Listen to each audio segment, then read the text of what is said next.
대따님께서 올려주신 썰랑썰레입니다. 유튜브로 보시는 분들 구독과 좋아요 알림 설정 댓글 잊지 말고 한 번씩 눌러주세요. 안녕하십니까? 전방 어딘가 창끝 부대에 복무 중인 하사입니다. 야밤에 숙소에서 맥주 한 캔 따기 전에 문득 생각나서 하소연하다시피 글을 두서없이 적어봅니다.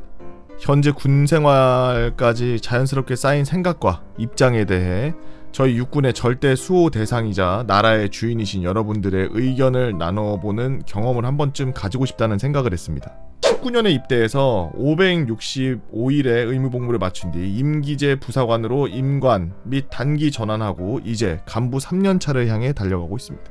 창끝 중대의 용사병력은 가면 갈수록 눈에 확연히 띌 만큼 줄어들고 있습니다. 정확한 수를 얘기드리기는 불가능하나 현역이었던 선배님들의 경험하신 그때의 부대 규모는 이제 존재하지 않는다는 제 확신으로 대신하여 설명드립니다. 요즘에 부대들 많이 통폐합하죠. 그래서 병력은 자연적으로 감소함과 더불어 용사 복무기간의 감소에 따라 대한민국 육군은 사실상 병력 공백을 메꿀 정책 카드를 모두 손실했다고 감히 판단됩니다. 용사들의 복무 환경의 개선이 우선이다라는 말은 현 상황에 비추어 봤을 때 반은 맞고 반은 틀립니다.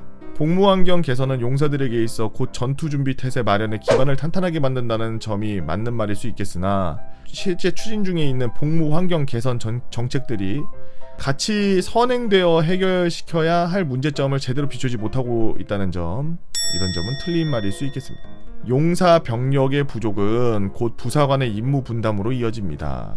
병력이 부족한 만큼 하사 중사급 계급 간부들이 이를 대체하여 한 가지 일에서 두 가지에서 세 가지 임무를 겸임하면서 수행합니다. 예를 들어 기계화 보병 사단의 기갑 보직 간부로서 조종수 직책을 수행하는 하사급 간부 한 명이 부족한 기갑용사 포수 직책을 대리 임무 수행하다가 부족한 보병 용사 분대장 직책을 대리 임무 받아서 장갑차 하차 보병 지휘를 담당하기도 하죠. 뭔 소리야 이게?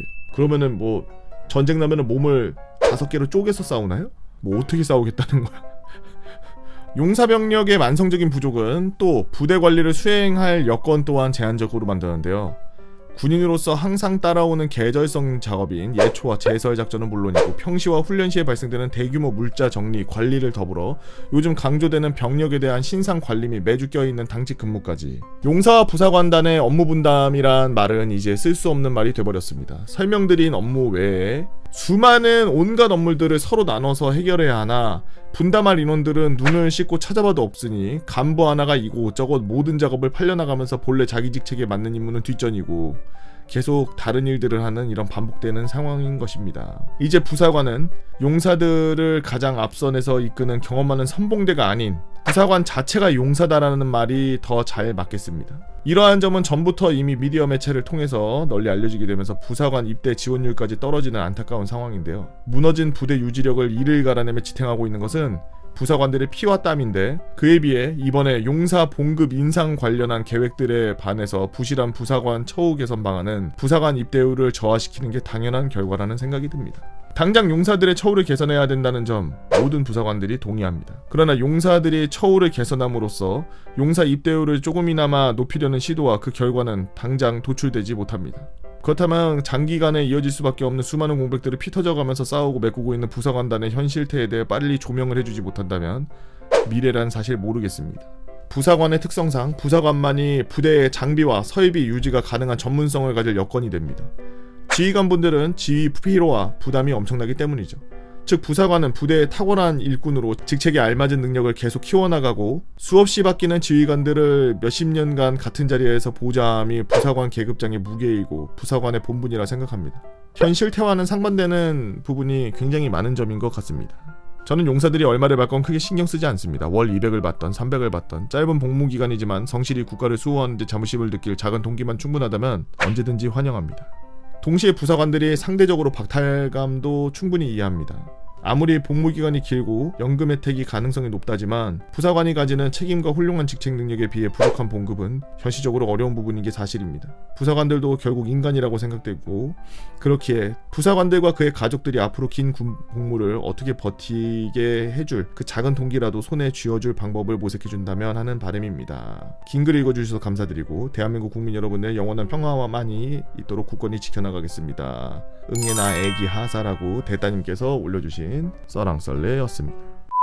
어느 정도는 인정합니다. 부사관들이 보통 이제 병사들이 못하는 부분까지도 부대 내에서 케어를 하고 있는 게 거의 실질적이고, 거기다가 우리가 군 생활했을 때랑은 좀 다르게 병사들이 좀 모질라다고 하는데, 지금 말씀하시는 거 보면은 완전 지금 줄어들었는데 부대가 계속 그 크기를 유지하기 위해서 억지로 잡고 있다는 생각이 드네요. 어쨌든 군대라는 데가 사람으로 굴러가는 데라 뭐 컴퓨터나 기계로 굴러가는 거는 뭐 어느 한 부분이고 사람으로 다 굴리는 곳이라 인간이 제일 중요하긴 한데, 아마 병사 출신이신 분들은 한마디 하고서 넘어갈 것 같다라는 생각이 들어요. 우선 병사랑 부사관, 간부라고 하는 장교들이랑은 아예 그 결이 달라요. 병사들은 정말 아무것도 군대에서 얻어갈 게 없습니다. 병이 나왔지. 나를 개발하고 뛰어나가게 하기 위한 그런 여러 가지들을 하고 있던 와중에 군대를 억지로 끌려와야 돼가지고 자기의 미래를 버리고 오는 사람들도 많이 봤고, 플랜을 군대라는 걸 2년을 집어넣고서 플랜을 짜야 되기 때문에 공백기간도 길고, 사실 실제로 대학교에서 1학년, 2학년 이렇게 공부하고 나서 군대를 갔다 온다? 솔직히 1학년, 2학년 때 공부한 거 기억 잘 안 나요. 대학교 4년을 스텝 바이 스텝으로 1학년 때 배운 걸로 털을 닦아서 2학년 때 배운 걸로 탑을 더 올릴 수 있는 지식으로 털을 닦고, 그 위에다가 이제 3학년, 4학년 때 실질적으로 밖에 나갔을 때도 쓸 수 있는 그런 지식 같은 것들을 막 계속 넣으면서 학교 생활을 한다고 생각을 하는데, 이 털을 닦아놓고 군대를 끼얹어 버리면 터가 없어지거나 아니면 터가 움푹 파이거나, 사실 대학교뿐만이 아니라 대학교를 안 가고 사업을 하던 사람들도, 장사를 했던 사람들도 갑자기 군대 가야 돼서 2년 동안 자리를 비워야 돼가지고, 군대에 있을 때도 막 그런 사람들 있죠. 전화 받아가지고 잠깐 빨리 나가야 됩니다 막 이래서, 왜 그러냐 그러면 막 이제 사기치고서 도망가고, 자기가 맡겨놨는 믿을 사람한테 맡겨놨는데 그 사람이 막 이상한 짓 해가지고 회사 날라가 버리고 막 이러고서 군대 때문에 망했다 그러는 사람들 군대에서도 저도 한두 명씩 봤거든요. 어쨌든 제가 말하고 싶은 거는, 병사들이 지금 처우가 개선되는 거는 간부들이 처우가 개선되는 거랑은 완전 별개입니다. 쟤네들 저렇게 하는데 우리는 왜 이렇게 해줘? 라고 보고 있으면 안 돼요. 그냥 병사들 처우엔 다른 카테고리입니다. 그냥 완전. 그리고 간부들은 간부들만의 카테고리가 따로 있는 거고. 그래서 느껴지는 게, 병사들이 없기 때문에 우리가 지금 어마어마한 빵꾸를 때우면서 살고 있는데, 왜 우리가 고생하는 거는 아무도 인식을 안 해주고 인정을 안 해주고, 처우 쟤네들 개선해주는 거 인정해. 근데 왜 우리는 개선 안 해주냐, 이런 식으로 말씀하시는데, 당연히 조명돼야 되고 당연히 군대 차원에서 해결책을 내야 된다고 생각하는데요. 군대에서 간부로 들어와 있는 하사나 장교로 들어와 있는 사람들의 그런 호봉을 건드린다? 저는 쉽지 않다고 생각해요. 우리나라에서 군대를 안 좋게 생각하는 사람들이 너무 많아요. 제 썰랑썰레를 좀 자주 보시는 분들은 그래도 군대가 우리를 지켜줌으로써 우리가 존재한다라는 걸 정확히 인지하고 계신 분들이 많다고 저는 생각을 합니다. 근데 조금 많은 사람들은 군대가 왜 있어야 되는지를 모르고 안 가면 되잖아 라는 식으로 안일하게 생각하는 사람들도 있고, 보통 안 갔다 온 사람들이 그런 생각들을 많이 하고 이상한 아주 가벼운 발언을 많이 해요. 옛날에 우리나라 자체가 군대한테 한번 먹혔었던 적이 있었기 때문에 군인 이런 거에 대해 아주 안 좋게 생각하시는 분들이 많아요.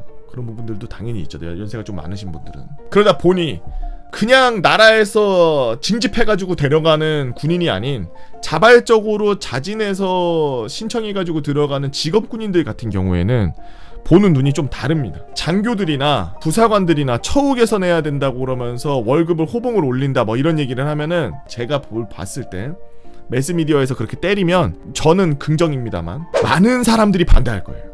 그리고 이런 걸 왜 하냐 이러면서 국방부 이미지가 더 심해질 겁니다. 결국에는 멀리 보면은 모든 것들이 좀 그렇게 힘들어요. 그래서 눈에 안 보이게 여러 가지, 돈도 좋은데 눈에 안 보이게 여러 가지 좀 처우 개선을 좀 해주는 게 좋지 않나. 인원 TO를 막 좀 늘려준다든지 아니면은 그런 것들을 좀 나눠주기 위해서 사람들을 좀 이렇게 인사 이동 같은 거를 조금 전략적으로 해준다든지, 그런 것들이 좀 필요하다고 생각이 되는데, 사실 그런 것들을 못하니까 이런 얘기들이 나오겠죠.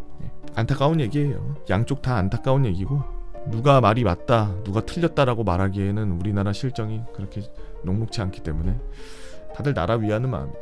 간첩 새끼들 빼고요.